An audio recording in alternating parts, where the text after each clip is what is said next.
Bab 2876 jauh lebih mudah dari level ketiga. Shadow, wanita itu sekarang ada di tanganmu. Kau harus menangkapnya hidup-hidup. Jiu Fangxi memberi perintah, dan Shadow berkelebat tanpa suara dan langsung menerkam Wen Susu. Dia mengulurkan tangan besarnya dan meraih Zhang Qiaochu tanpa ragu-ragu. Meskipun pedang emas di tangan Zhang Qiaochu tajam, namun tidak dapat menembus ki sejati pelindung Jiu Fangxi yang kuat, dan cahaya pedang sekali lagi dihancurkan oleh tangan ki sejati. Lalu dia mencengkeramnya dengan tangannya seperti seekor ayam dan membantingnya ke tanah. Kau benar-benar tidak tahu apa-apa tentang hidupmu sendiri. Beraninya kau menyerang penguasa pulau ini. Jiu Fangxi menginjak kepala Zhang Qiaochu, dan batu itu pecah dan jatuh langsung ke tanah. Sebagai murid inti Sekte Xuantian, Zhang Qiaochu tidak pernah mengalami penghinaan seperti itu. Dia meraung marah, dan energi sejati dalam tubuhnya beredar liar. Sayangnya, kesenjangan kekuatan antara keduanya terlalu besar. Tidak peduli seberapa keras dia mencoba, dia tetap tidak bisa menyingkirkannya dan diinjak-injak oleh pihak lain. Pada saat ini, Gong Junyi dan Si Wanxing bergegas lagi, mencoba menyelamatkan Zhang Qiaochu. Jiu Fangxi melayangkan pukulan, langsung mendorong Gong Junyi mundur 1000 kaki, darah muncrat keluar. Si Wanxing juga ditangkap olehnya dan dilempar ke tanah, lalu dia menginjaknya dan menghancurkan dua prajurit kesengsaraan tingkat menengah pada saat yang sama. Si Wanxing merasakan ketakutan akan kematian dan menjerit melengking. Dia bukan orang yang tangguh pada awalnya, kalau tidak dia tidak akan bisa melarikan diri dari tangan Lansi sebelumnya. Kasihanilah aku bersedia menyerah, kasihanilah aku. Jiu Fangxi menunduk menatap dua orang di bawah kakinya, wajahnya penuh dengan penghinaan. Tuan pulau ini sudah mengatakannya sebelumnya, kau hanya punya dua pilihan, menyerah dan menjadi budakku atau mati. Meskipun dia membawa banyak orang kuat, mereka semua berasal dari Laut Iblis dan tidak mengenal Provinsi Tianluo. Oleh karena itu, mereka perlu menjinakkan beberapa anjing untuk memudahkan penaklukan seluruh benua di masa mendatang. Dan itulah sebabnya mereka belum terbunuh sampai sekarang. Kamu sedang bermimpi. Aku adalah murid Sekte Xuantian. Aku tidak akan pernah menyerah padamu bahkan jika aku mati. Meskipun mulut Zhang Qiaochu berdarah karena diinjak, dia masih sangat keras kepala dan tidak berniat menyerah. Di sisi lain, Si Wanxing memohon belas kasihan tanpa ragu-ragu, Tuan Pulau, tolong ampuni nyawaku. Aku bersedia menyerah dan menjadi anjingmu. Aku bersedia melakukan apa saja untukmu.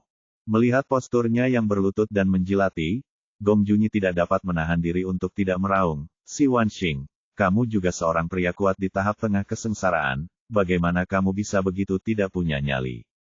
Omong kosong, tidakkah kau lihat bahwa penguasa pulau itu tidak terkalahkan? Sebaiknya kau menyerah dengan cepat dan menyelamatkan hidupmu. Ya, kamu memang anjing yang baik. Jiu Fangxi mengangguk puas, tatapannya kembali tertuju pada Gong Junyi, bagaimana denganmu? Menyerah atau mati? Jangan bermimpi, murid-murid King Mengzai tidak akan pernah menanggung penghinaan dan hidup. Tatapan mata Gong Junyi tampak tegas, dan dia tidak berniat untuk berkompromi. Baiklah, aku akan lihat berapa lama kau bisa tetap keras kepala. Jiu Fangxi berkata sambil meraih lagi dengan tangannya yang besar. Setelah Ye Bufan, Xiao Xing dan yang lainnya pergi, mereka tidak terburu-buru untuk melanjutkan perjalanan. Mereka berjalan kembali sambil berjalan-jalan di sepanjang jalan. Melihat jalan-jalan yang sudah dikenalnya, dia merasa sangat emosional. Dia tidak tahu kemana lelaki tua Xuan Yuan Santian itu pergi. Dia sudah lama tidak melihatnya. Pada saat ini, sesosok tubuh melintas dan He Hongying muncul di hadapan mereka dengan ekspresi cemas di wajahnya. Tuan peri medis, tolong selamatkan Perikai sesegera mungkin. Ye Bufan sedikit terkejut, apa yang terjadi? He Hongying berkata dengan cemas, orang tua Jiu Fangxi itu entah bagaimana datang ke Tianluo dan sekarang berada di tempat pelatihan. Orang tua itu ada di sini lagi.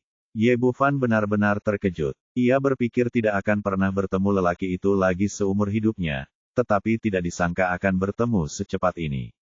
Dia menoleh dan menatap Xiao Xing di sampingnya, apakah kamu yakin bisa menangani orang itu? Dia harus mengurus masalah ini bagaimanapun juga, begitu banyak orang yang berdiri untuk mendukungnya sekarang. Khususnya Wen Susu dan yang lainnya, kita tidak boleh membiarkan mereka berada dalam bahaya lagi dalam keadaan apapun. Selain itu, Jiu Fangxi telah beroperasi di Paradise Island selama bertahun-tahun, dan kekayaannya tak terbayangkan. Dia hanya mengambil peran dari banyak pendeta sebelumnya, dan orang tua ini pasti mempunyai banyak hal baik darinya. Xiao Xing menatap kata, "Game over," di layar, menggelengkan kepalanya tak berdaya, dan menyingkirkan konsol game. Sangat mudah untuk menghadapi orang itu, jauh lebih mudah daripada melewati level ketiga. Bagus, ayo berangkat. Karena Xiao Xing mampu menghadapi Jiu Fangxi, Ye Bufan terlalu malas untuk menggunakan cara lain. Beberapa orang lepas landas ke udara dan bergegas langsung ke tempat pelatihan kerajaan. Di tempat latihan kerajaan, Feng Xiaoxiao berhadapan dengan seorang pria kuat dari Pulau Surga yang berada di tahap penyeberangan kesengsaraan. Meskipun mereka berdua masih dalam tahap awal kesengsaraan, orang itu telah mencapai level ini selama puluhan tahun, jadi masih ada kesenjangan kekuatan yang besar. Sekarang dia ditekan dan dalam bahaya, dengan 4 atau 5 luka di tubuhnya.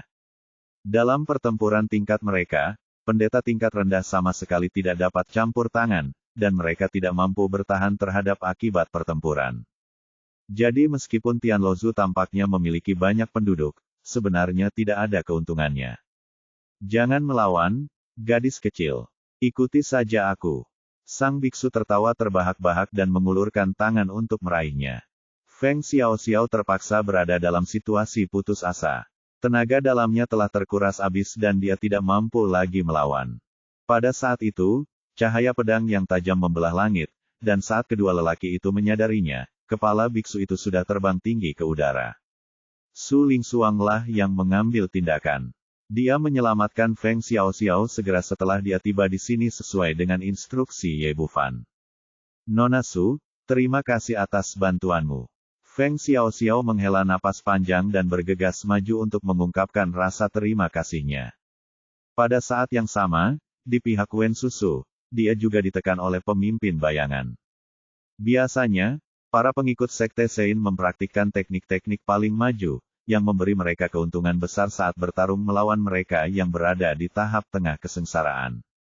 Namun, Panglima Bayangan selalu berada di sisi Jiu Fangxi, dan juga menikmati sumber daya kultivasi yang sangat kaya serta berbagai buku panduan bela diri. Kultivasinya telah mencapai puncak tahap tengah kesengsaraan. Terlebih lagi, orang ini adalah monster tua yang telah berlatih selama ratusan tahun, dan kekuatannya jauh lebih kuat dibandingkan. Jika Jiu Fangxi tidak memerintahkan untuk menangkapnya hidup-hidup, Wen Susu mungkin sudah mati oleh pedang sekarang. Sang Panglima Bayangan menebas dengan 3 pedang secara beruntun.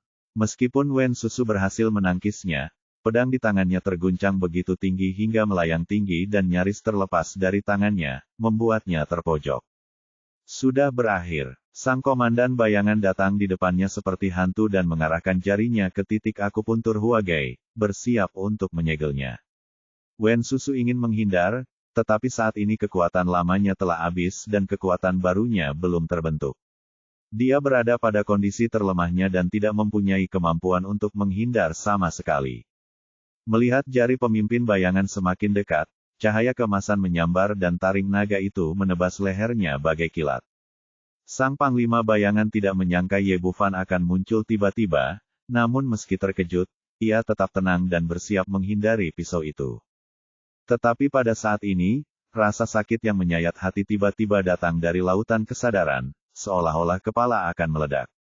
Kekuatan mental Ye Bufan sekarang telah mencapai tingkat kesengsaraan akhir, jadi bagaimana dia bisa bersaing dengannya? Pisau spiritual itu menebas lautan kesadarannya, lalu taring naga itu menebas, membuat kepalanya melayang tinggi. Lalu cahaya keemasan menyerang lagi, memotong kepala dan jiwanya menjadi berkeping-keping. Bab 2877, Kepalaku Berdengung. Dengan bergabungnya Ye Bufan dan Su Lingsuang, situasi di seluruh medan perang berubah seketika.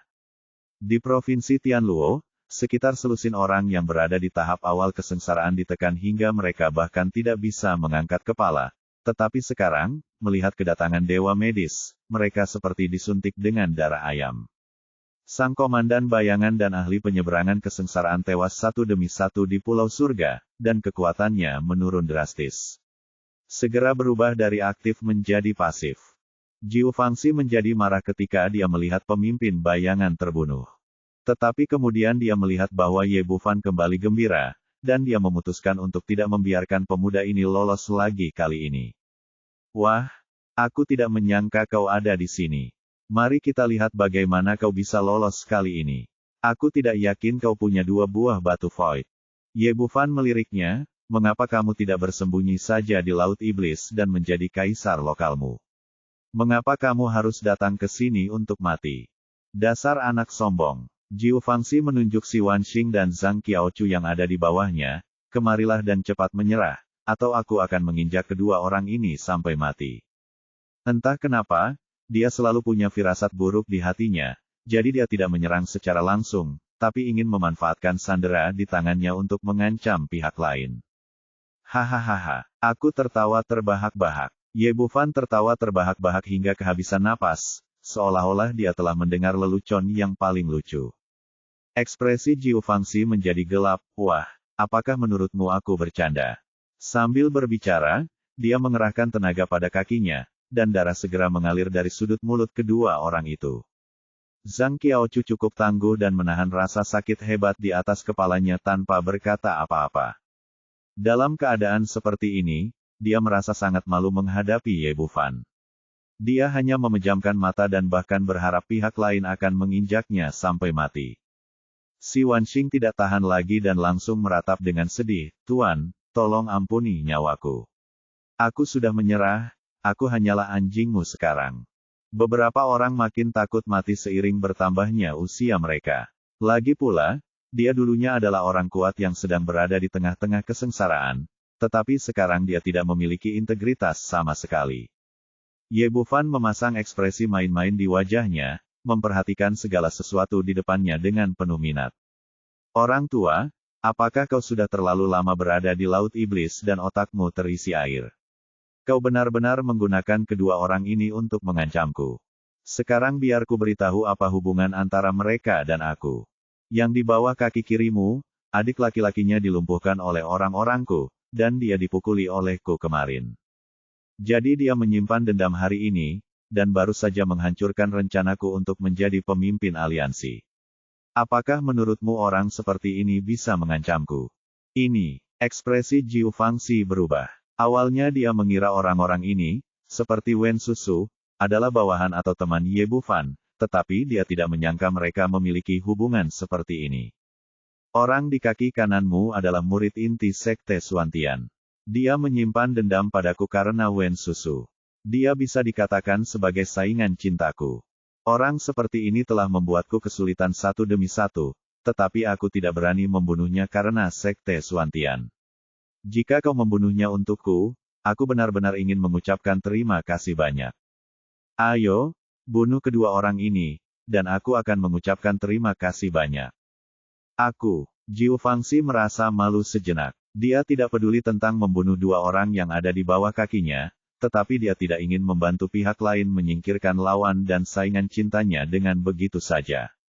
Tepat saat dia sedang bimbang tentang bagaimana menghadapi dua orang yang ada di bawah kakinya, tiba-tiba sebuah tinju kecil seputih batu giok muncul di belakangnya dan menghantam punggungnya. Engah! Aliran darah muncrat keluar. Jika orang lain, mereka mungkin tidak akan mampu menembus ki pelindung Jiu Fangxi, tapi pukulan Xiao Xing membuatnya memuntahkan darah, dan dia terlempar ratusan kaki jauhnya. Jiu Fangxi terkejut sekaligus marah. Dia tidak pernah menyangka akan ada orang sekuat itu di sini, dan dia tidak pernah menyangka orang sekuat itu akan bersembunyi dan menyerang. Bagaimana dia bisa tahu bahwa di mata Xiao Xing tidak ada perbedaan antara yang baik dan yang jahat, tidak juga antara rasa malu dan kehormatan, dan dia hanya peduli dengan perasaan Ye Bufan. Asal saja saudara Ye memintanya melakukan sesuatu, dia akan melakukannya tanpa ragu dan tanpa kompromi. Untuk berjaga-jaga, Ye Bufan meminta Xiao Xing bersembunyi di kegelapan dan melancarkan serangan diam-diam. Gadis kecil itu melancarkan serangan mendadak hingga ke titik ekstrim, yang hampir merenggut separuh nyawa Jiu Fangxi.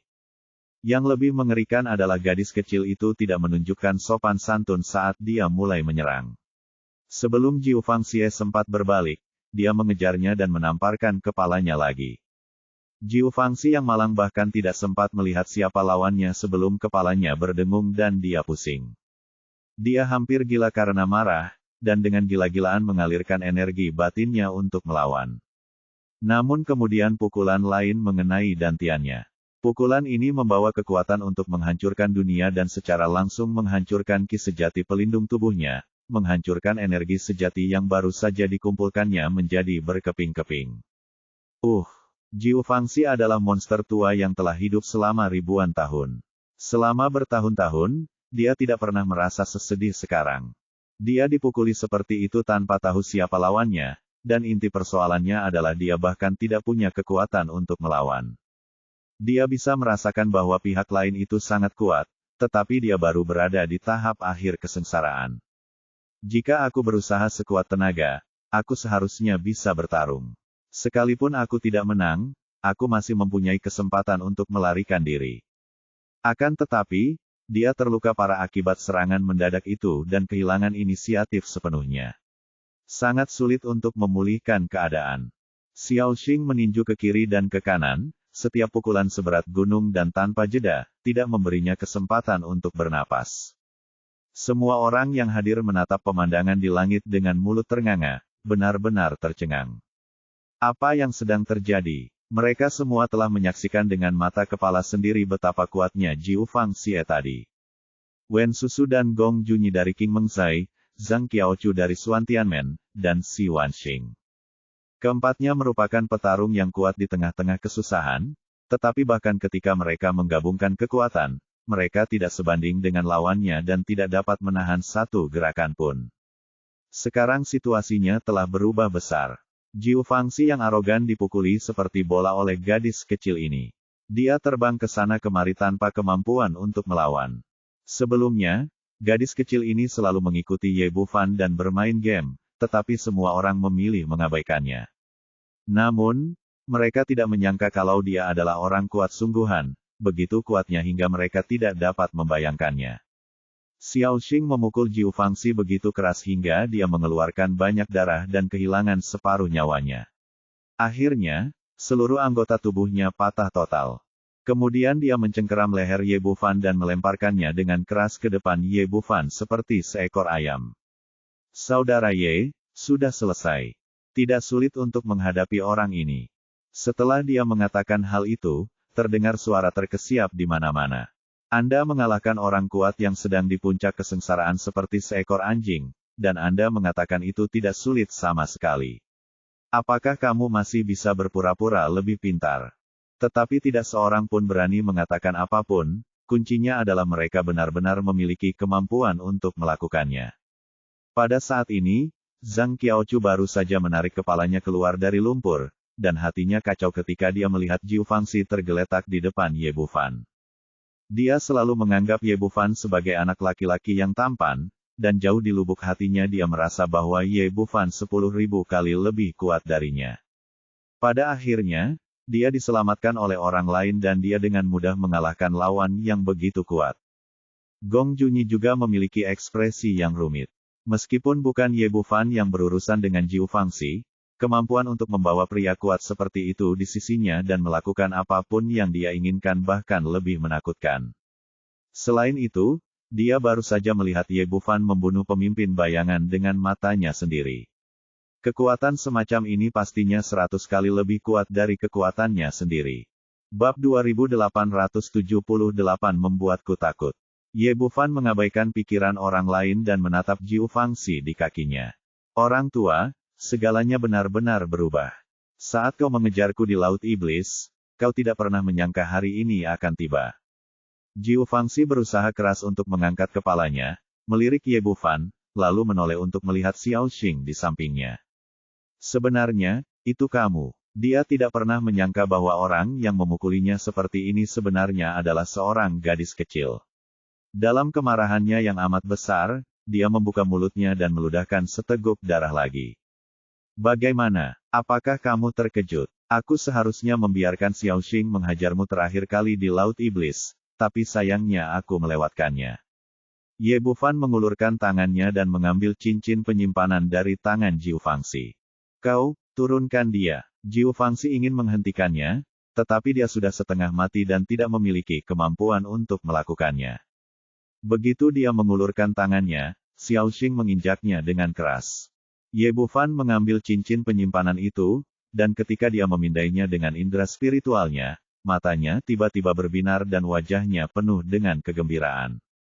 Orang tua ini memang punya banyak barang bagus. Ada harta karun berbagai ukuran yang bertumpuk seperti gunung di cincinnya, dan ada batu roh yang tak terhitung jumlahnya. Diam-diam dia merasa beruntung karena lelaki tua itu tidak memiliki batu ilusi, kalau tidak, kebahagiaannya akan sia-sia. Pada saat yang sama, ia juga menyesali peruntungannya. Jiu Fangxi telah mengumpulkan selama ribuan tahun tanpa mendapatkan satu pun batu ilusi, tetapi dia mendapatkan 2 sekaligus.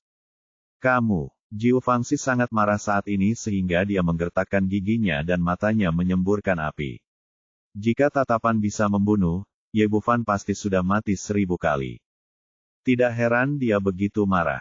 Rencana yang telah ia persiapkan selama 1000 tahun dirusak oleh pemuda ini. Sekarang setelah dia akhirnya tiba di Provinsi Tianluo, dia pikir dia akan menjadi penguasa benua ini, tetapi dia diinjak-injak oleh musuh sejak awal. Sebagai pemimpin suatu faksi, kapan dia pernah menderita penghinaan seperti itu? Tiba-tiba, tatapan tajam terpancar di matanya. Ye Bufan, kau memaksaku melakukan ini. Pada saat yang sama, aura di tubuhnya tiba-tiba melonjak dan momentum yang mengerikan menyapu. Oh tidak, dia akan memperlihatkan dirinya, ayo pergi. Gong Junyi lahir di Istana Taixu. Sebagai murid gerbang suci, dia berpengetahuan luas dan berpengalaman. Dia segera menyadari bahwa Jiu Fangxi sedang bersiap untuk mengekspos jiwanya. Jika orang kuat di tahap akhir kesengsaraan memperlihatkan roh aslinya, kekuatannya akan sangat mengerikan hingga di luar imajinasi. Saya khawatir semua orang yang hadir akan dikubur bersamanya. Karena itu, setelah teriakan keras itu, keadaan di sekitarnya langsung menjadi kacau dan semua orang bersiap untuk melarikan diri. Jika kau ingin lari, sudah terlambat. Mati saja, hahaha. Tatapan gila terpancar di mata Jiu Fangxi, dan dia tertawa terbahak-bahak, tetapi pada saat ini tawanya tiba-tiba berhenti. Saya melihat jarum perak dimasukkan ke dalam istana niwannya di antara kedua alisnya dan dantian bawahnya, dan auranya langsung melemah seperti bola yang tertusuk. Ini tidak mungkin. Wajah Jiu Fangxi penuh dengan ketidakpercayaan dan dia meraung marah, tetapi suaranya rendah dan serak dan dia tidak lagi memiliki momentum yang dia miliki sebelumnya. Ye Bufan tersenyum dingin, tidak ada yang mustahil. Aku adalah dewa medis. Tanpa izinku, kau bahkan tidak memiliki kualifikasi untuk mengekspos dirimu sendiri. Orang-orang di sekitar terkejut dan tercengang. Itulah pertama kalinya mereka mendengar bahwa bahkan pengungkapan jiwa sendiri dapat dicegah. Ini sungguh menakutkan. Sekalipun aku ingin mati di hadapan pemuda ini, aku tak sanggup. Tetapi karena tidak ada ancaman kematian, semua orang menjadi tenang dan berkumpul untuk menonton lagi. Mata Jiu Fangxi dipenuhi kebencian, dan wajahnya menjadi sangat mengerikan. Ye Bufan, bahkan jika aku tidak bisa membunuhmu sekarang, aku tidak akan membiarkanmu pergi bahkan jika aku menjadi hantu. Krek, bang, orang ini patah beberapa gigi di mulutnya, yang menunjukkan betapa kuatnya kebencian di hatinya. Benarkah? Kalau begitu kau benar-benar membuatku takut. Ye Bufan menyingkirkan cincin penyimpanan itu dan tersenyum dingin. Aku orang yang pemalu dan tidak pernah meninggalkan masalah untuk diriku sendiri. Dalam hal ini, aku tidak akan membiarkanmu memiliki kesempatan untuk menjadi hantu. Orang-orang seperti Jiu Fangxi sudah pasti adalah tiran lokal. Mustahil merekrut mereka untuk keperluan pribadi, apalagi mempertahankannya. Kalau tidak, akan sulit baginya. Cahaya keemasan melintas di tangan Ye Bufan, dan kepala Jiu Fangxi terbang tinggi. Lalu cahaya keemasan lain menyambar, dan cahaya bilah tajam itu langsung mencacah kepala dan jiwanya menjadi bola daging. Dia tidak menggunakan botol pemurnian iblis untuk mengumpulkan Yuan Shen. Lagi pula, ada beberapa pengikut sekte suci di dekat sana. Jika hal ini sampai menyebar, mungkin akan mendatangkan malapetaka yang tidak berkesudahan baginya. Selain itu, dia sekarang punya banyak pil jiwa binatang dan sama sekali tidak peduli dengan tahap kesengsaraan akhir. Terjadi keheningan di mana-mana dan semua orang yang hadir terkejut. Seorang pria kuat yang berada di tahap akhir kesengsaraan terbunuh begitu saja. Tatapan mata Ye Bufan berpindah-pindah dan akhirnya tertuju pada Si Wanxing yang ada di sebelahnya. Bukankah kau anjing seseorang? Karena pemilikmu sudah pergi, sebaiknya kau ikut dengannya. Tidak, tidak. Ini semua salah paham. Si Wanxing memaksakan senyum menyanjung, namun sayang senyumnya kali ini lebih jelek daripada menangis. Saya awalnya berpikir bahwa dengan kekuatan dan tirani Jiu Fangxi, dia pasti akan menyatukan Tian Lozu, jadi dia akan menundukkan kepalanya dan menjilati sepatu botnya. Akibatnya, Tuhan mempermainkannya. Dalam sekejap mata, Jiu Fangxi meninggal, memperlihatkan wajah aslinya kepada semua orang. Ye Yixian, sebenarnya aku hanya berbohong padanya. Sebagai seorang kultivator dari negara bagian Tianluo, bagaimana mungkin aku menyerah? Aku hanya ingin mencari kesempatan untuk membunuhnya. Ya, benar, aku berpura-pura menyerah hanya untuk membunuhnya. Setelah dia selesai berbicara, terdengar ledakan cibiran di sekelilingnya. Bahkan orang bodoh pun tidak akan percaya pernyataan seperti itu. Ye Bufan menatapnya dengan sinis, kamu mengatakan sebelumnya bahwa karena istriku adalah orang barbar, aku tidak memenuhi syarat untuk menjadi pemimpin. Sekarang, kamu adalah pengkhianat yang mengkhianati Tian Lozu. Kualifikasi apa yang kamu miliki untuk hidup di dunia ini? Saya salah. Si Wanxing berkata dengan raut wajah menyanjung, di dunia ini, hanya Ye Yixian yang layak menjadi pemimpin Tian Lozu kita. Aku buta dan tidak mengenali orang hebat itu sebelumnya. Tolong jangan ganggu aku. Dia menunjukkan kerendahan hatinya lagi, tetapi kali ini sasarannya adalah Ye Bufan. Sudah kubilang, pengkhianat sepertimu tidak pantas hidup di dunia ini. Ye Bufan menggelengkan kepalanya sedikit. Dia sangat membenci orang seperti ini. Dia benar-benar tidak tahu bagaimana dia bisa berkultivasi hingga tahap tengah kesengsaraan. Menyadari bahwa sia-sia saja berusaha menyenangkannya dan merasakan aura pembunuh yang terpancar darinya, Si Wanxing melesat dan bergegas pergi.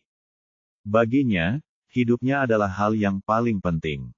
Karena berdoa tidak berhasil, satu-satunya hal yang dapat dilakukannya adalah melarikan diri. Tetapi ternyata dia terlalu memikirkannya. Xiao Xing telah menatapnya dari samping, dan begitu dia bergerak, tinju kecil dari sisi lain menghantamnya. Dengan kekuatan Xiao Xing, bahkan Jiu Fangxi tidak dapat menahannya, apalagi dia. Pukulan ini secara langsung menyebabkan tulang dadanya kolaps dan dia muntah darah. Ye Bufan sama sekali tidak sopan dan mengayunkan taring naga lagi, dan pria kuat di tahap tengah kesengsaraan itu lenyap sepenuhnya dari dunia ini. Setelah membunuh Si Wanxing, dia menoleh dan menatap Zhang Qiaochu di sebelahnya. Bab 2879, Daun Kecil Dirampok. Menghadapi tatapan Ye Bufan, ekspresi Zhang Qiaochu berubah, dan akhirnya dia berkata dengan sangat tegas, kamu telah menyelamatkan hidupku, kamu dapat mengambilnya kembali kapan saja. Pada saat ini, suasana yang hadir tiba-tiba menjadi tegang, termasuk Wen Susu, yang membenci pria ini tetapi juga takut Ye Bufan akan membunuh Zhang Qiaochu seperti yang dia lakukan pada Si Wanxing. Bagaimanapun, dia adalah murid inti Sekte Xuantian. Jika dia terbunuh, konsekuensinya akan sangat serius. Ye Bufan berkata dengan tenang, lupakan saja, kamu berutang nyawa padaku, jadi ingatlah itu untuk saat ini. Meskipun Zhang Qiaochu telah memusuhi dia sejak mereka bertemu, dia tetaplah anggota Sekte Xuantian. Dia telah menerima manfaat dari wanita berpakaian putih dan Kaisar Suyong sebelumnya, dan dia masih memiliki token Sekte Xuantian di sakunya. Selama pihak lain tidak bertindak terlalu jauh, dia tidak akan terlalu peduli. Wen Susu tidak ingin mereka berdua membicarakan terlalu banyak tentang topik ini, jadi dia melangkah maju dan membungkuk hormat. Terima kasih, Dr. Ye, atas bantuan Anda sekali lagi. Dia memimpin, dan semua orang yang hadir membungkuk bersama. Terima kasih, Dr. Ye, karena telah menyelamatkan hidupku. Ucapan terima kasih datang dari hampir 10.000 orang, semuanya adalah para kultivator dengan penuh semangat. Ketika mereka berkumpul, bunyinya bagaikan lonceng besar, bergema di langit dan bumi. Gong Junyi dan Zhang Qiaocucu saling berpandangan, dan akhirnya menundukkan kepala juga. Bagaimanapun, hidup mereka diselamatkan oleh orang lain. Baiklah, semuanya bangun. Ye Bufan melambaikan tangannya dan meminta semua orang untuk berdiri. Wen Susu berkata lagi, kami juga meminta Ye Yixian untuk menjadi pemimpin aliansi dan memimpin kami untuk memusnahkan Sekte Darah Suci. Kami juga meminta Ye Yixian untuk menjadi pemimpin aliansi dan memimpin kami untuk memusnahkan Sekte Darah Suci. Setelah dia mengatakan ini, yang lain segera mengikutinya. Bagaimanapun, mereka baru saja menyaksikan dengan mata kepala sendiri betapa kuatnya Jiu Fangxie. Bahkan penguasa Pulau Laut Iblis pun begitu kuat, belum lagi Sekte Darah Suci yang telah diwariskan selama bertahun-tahun. Jelas tidak cukup hanya mengandalkan kekuatan mereka saja saat ini. Gong Junyi dan Zhang Qiaocu saling berpandangan lagi. Meskipun mereka masih tidak mau membiarkan pihak lain menjadi pemimpin di hati mereka, mereka tidak berdaya menghentikannya saat ini. Ketiga orang sebelumnya, sekarang si Wanxing sudah meninggal dan mereka berdua sudah menerima bantuan dari orang lain, mereka benar-benar tidak bisa berkata apa-apa. Terlebih lagi, dengan popularitas dan gengsi Ye Bufan, jika mereka membuka mulut, mereka akan tenggelam oleh air liur semua orang dan itu tidak akan berpengaruh sama sekali. Pada titik ini, mereka hanya bisa menggelengkan kepala dan menyetujui dalam hati. Namun tanpa diduga, Ye Bufan menolak tanpa ragu. Aku tidak tertarik. Urusan Sekte Darah Suci tidak ada hubungannya denganku. Kalian bisa menyelesaikannya sendiri. Dia mengambil tindakan untuk menangani Jiu Fangxie karena masalah ini disebabkan oleh dirinya sendiri, dan juga untuk Wen Susu dan orang lain. Dia sebenarnya tidak terlalu tertarik dengan urusan Sekte Darah Suci. Wen Susu ingin mengatakan sesuatu yang lain, tetapi Ye Bufan hanya melambaikan tangannya untuk menolak. Aku sudah memutuskan, tidak perlu mengatakan apa-apa lagi. Oh, Wen Susu menghela nafas, tetapi tidak ada yang dapat dilakukannya. Hal yang sama berlaku bagi orang lain, dengan hati yang dipenuhi kehilangan. Pada saat itu, tiba-tiba terdengar teriakan melengking dari kejauhan, suamiku. Semua orang yang hadir terkejut dan mendongak bersama, hanya melihat sebuah sosok berlari ke arah mereka dari kejauhan. Itu Lansi. Pada saat ini, rambutnya acak-acakan, ekspresinya penuh kepanikan, dan wajahnya penuh bekas air mata. Melihatnya seperti ini, hati Ye Bufan hancur dan dia buru-buru menghampirinya. Ada apa? Apa yang terjadi? Putriku, putri kita tersesat, putri kita tersesat. Sebagai mantan Ratu King Ye, Lansi jelas merupakan wanita yang sangat tenang, tetapi saat ini dia seperti kelinci yang ketakutan, benar-benar bingung. Mendengar putrinya dalam masalah, ekspresi Ye Bufan berubah drastis dan dia langsung datang ke sisinya. Jangan panik, ceritakan padaku apa yang terjadi. Melihatnya, suasana hati Lansi sedikit stabil, begini, Xiao Ye baru saja bangun, aku pergi mencuci popoknya, dan tiba-tiba seorang pria berkulit hitam datang dan membawanya pergi. Lelaki itu berlari begitu cepat hingga ia menghilang saat saya mengejarnya. Petik 2. Berbicara tentang ini, Lansi menangis lagi, ini salahku. Aku tidak merawat Xiao Ye dengan baik. Anda harus menyelamatkan putri kami. Dia masih sangat muda. Jangan khawatir, aku akan menemukan caranya sekarang. Petik 2. Setelah Ye Bufan selesai berbicara, dia menjentikkan jarinya, dan manik darah terbang ke udara, melakukan teknik menarik darah. Xiao Xing dan Su Lingsuang sudah bersiap, dan begitu mereka menemukan di mana pihak lain berada, mereka akan pergi dan menangkapnya. Keduanya penuh dengan aura pembunuh, dan mereka tidak akan membiarkannya pergi apapun yang terjadi, karena mereka berani menyentuh Xiao Ye. Di bawah berkah sihir, manik darah berubah menjadi bola kabut darah, tetapi setelah berputar untuk waktu yang lama, itu masih tidak dapat menunjuk ke arah yang benar. Wajah Ye Bufan tenggelam. Dengan kekuatan teknik menarik darahnya, selama Xiao Ye berada dalam radius 100 mil, dia dapat segera menentukan arahnya. Sekarang teknik menarik darah telah gagal, hanya ada dua kemungkinan. Salah satunya adalah pihak lain mereka sudah lebih dari 100 mil jauhnya, dan pihak lain juga dapat memblokir teknik menarik darah. Kemudian dia langsung menyebarkan indera spiritualnya. Dengan kekuatan indera spiritualnya saat ini, sudah cukup untuk menempuh jarak 1000 mil, tetapi dia masih belum menemukan bayangan Xiao Ye. Jelaslah bahwa pihak lain datang dengan persiapan dan segera melarikan diri setelah menculik anak itu, atau dia mempunyai harta yang dapat menghalangi indera spiritual. Sebagai perbandingan, dia jauh lebih tenang daripada Lan Si, karena tahu bahwa panik saat ini hanya akan menunda segalanya. Setelah selesai mencari, Ye Bufan bertanya lagi, tenanglah dan pikirkan baik-baik, orang macam apa orang itu dan apakah dia meninggalkan petunjuk. Su Lingsuang kemudian menghibur, ya, saudari Lan Si, tidak ada gunanya merasa cemas. Pikirkanlah bagaimana cara menemukan Xiao Ye dengan cepat. Lan Si perlahan berhenti menangis dan mengeluarkan sebuah catatan, orang itu berpakaian hitam, jadi aku tidak bisa melihat wajahnya atau menebak asal-usulnya, tetapi dia meninggalkan catatan seperti ini. Ye Bufan meraih catatan itu di tangannya, dan semua orang menoleh. Ada sebaris kata-kata kecil tertulis di sana, jika kau ingin anakmu kembali, datanglah ke Suhechuan. Tanda tangannya terdiri dari 3 karakter besar, Sekte Darah Suci. Sialan, seluruh tubuh Ye Bufan dipenuhi aura pembunuh. Awalnya dia tidak ingin memperhatikan pihak lain, tetapi dia tidak menyangka orang-orang ini benar-benar akan menjadi sasarannya. Wen Susu melangkah maju dan membujuk, jangan khawatir, Dr. Ye. Kami pasti akan memusnahkan Sekte Darah Suci dan membantu Anda menemukan anak Anda kembali. He Hongying kemudian menasihati, karena pihak lain ingin mengancam Ye Yixian, anak itu harus baik-baik saja sebelum mereka berhasil.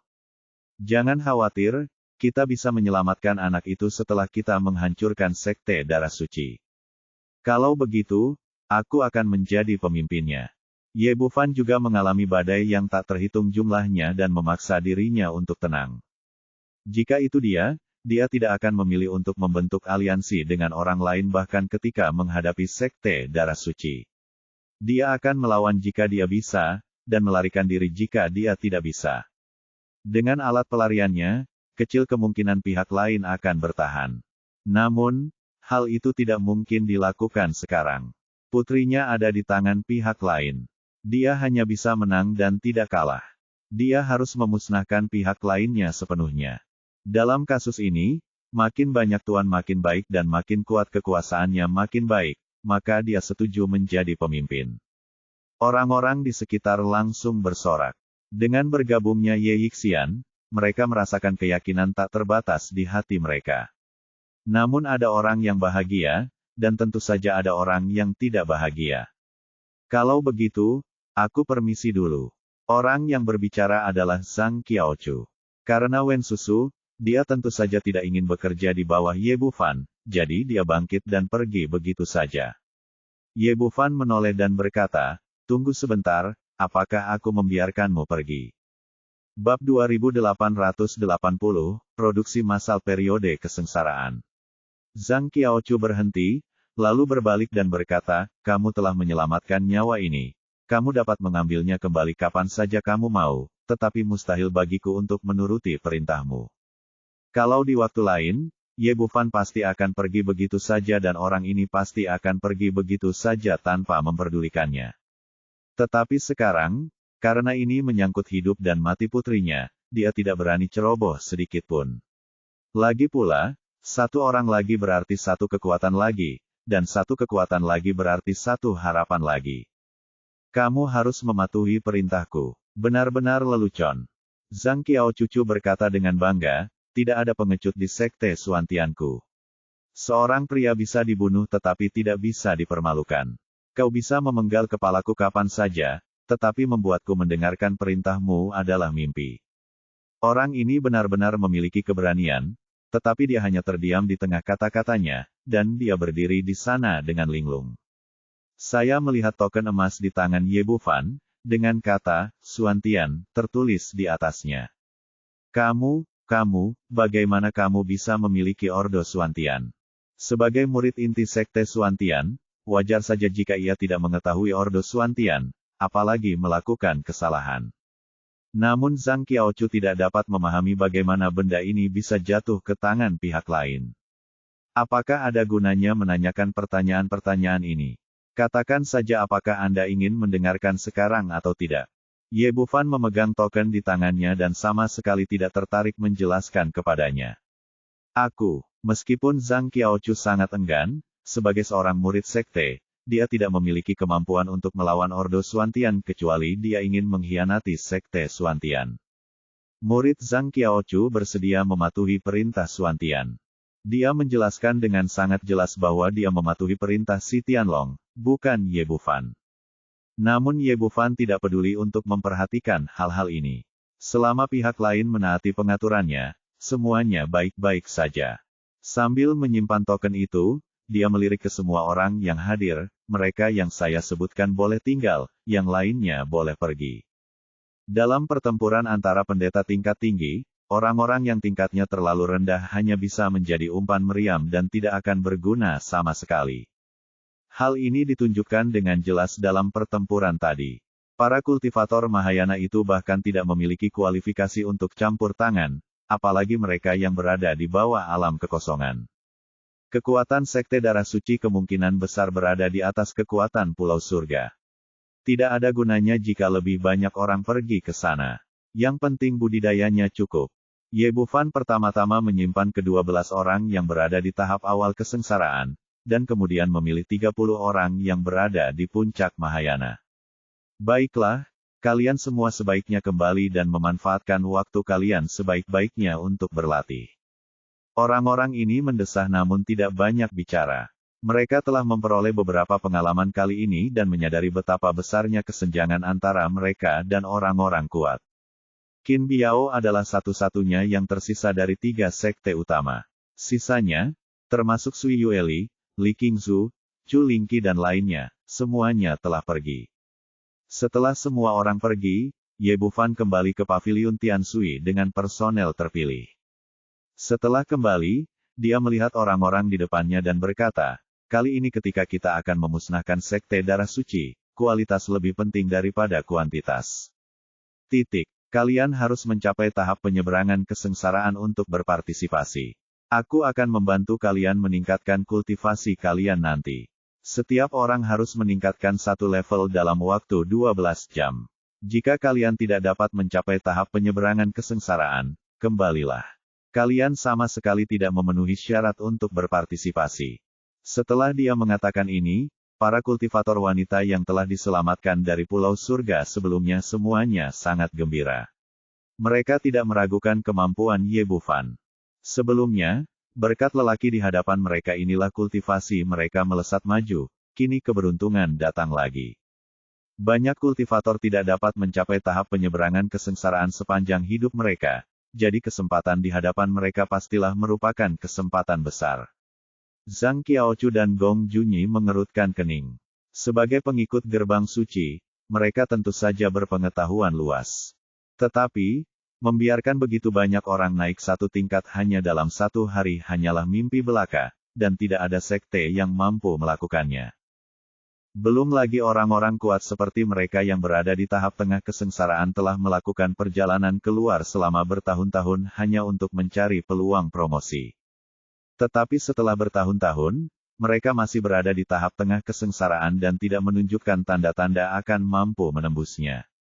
Tak seorang pun akan percaya bahwa Ye Bufan mampu membantu mereka maju ke tahap akhir kesengsaraan dalam satu hari.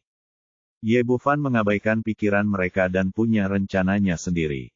Namun, ada syarat yang harus kuberikan kepadamu untuk membantumu meningkatkan kultivasimu. Pertama-tama, kali ini kamu harus mengerahkan seluruh kemampuanmu untuk membasmi Sekte Darah Suci. Kedua, kamu harus bergabung dengan Universitas Suimu di Provinsi Tianluo dan menjadi tetua para siswa untuk melindungi akademi ini seumur hidup. Dia menghitung pil jiwa binatang di tangannya. Tidak termasuk yang tersisa untuk Jiang Fangzhu, Lu Sueman dan lainnya, masih cukup banyak yang bisa digunakan oleh orang-orang di depannya ini. Tentu saja, sumber daya budidaya yang berharga seperti itu tidak diberikan secara cuma-cuma, pihak lain harus membayar harganya. Saya setuju, dan saya bersumpah bahwa saya akan melindungi Universitas Suimu sepanjang hidup saya. Jangan khawatir, Dr. Ye, saya bersedia bergabung dengan Universitas Suimu dan melakukan yang terbaik untuk melindungi keamanan akademi. Semua orang yang hadir tidak memiliki keraguan dan memberikan jaminan mereka sendiri.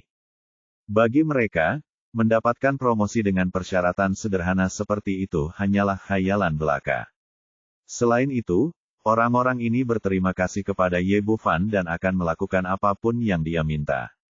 Baiklah, mari kita mulai sekarang.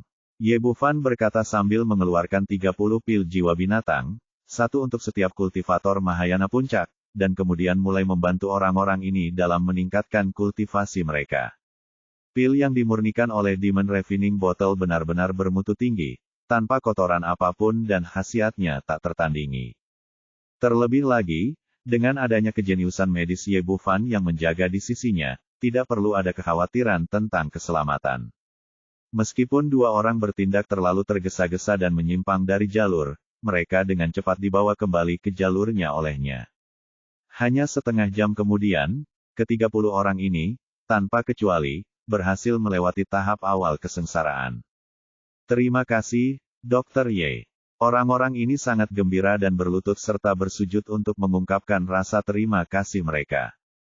Bagi seorang kultivator, bisa memasuki masa kesengsaraan dengan selamat pastinya adalah mimpi yang menjadi kenyataan, tetapi sekarang mereka telah mencapainya dengan begitu mudah.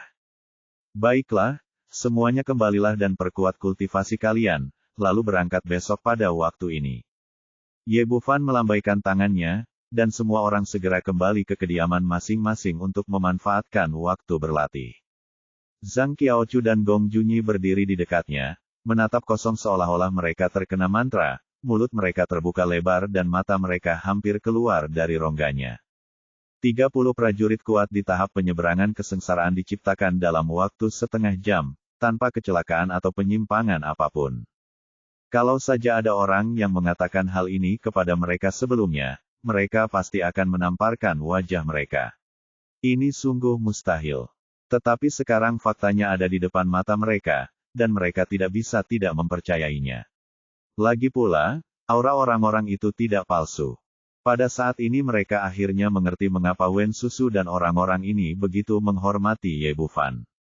Mampu memproduksi orang-orang kuat secara massal di tahap penyeberangan kesengsaraan, tidak berlebihan jika menyebut mereka dewa dengan cara seperti itu.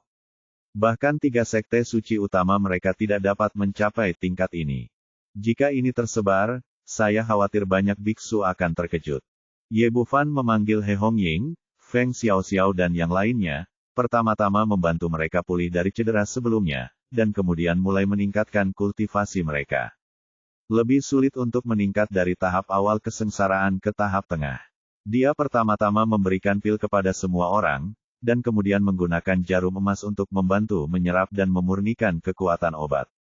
Setelah setengah jam berikutnya, aura orang-orang yang dipimpin oleh He Hongying bangkit dan menerobos satu demi satu, dan mereka semua memasuki tahap tengah kesengsaraan.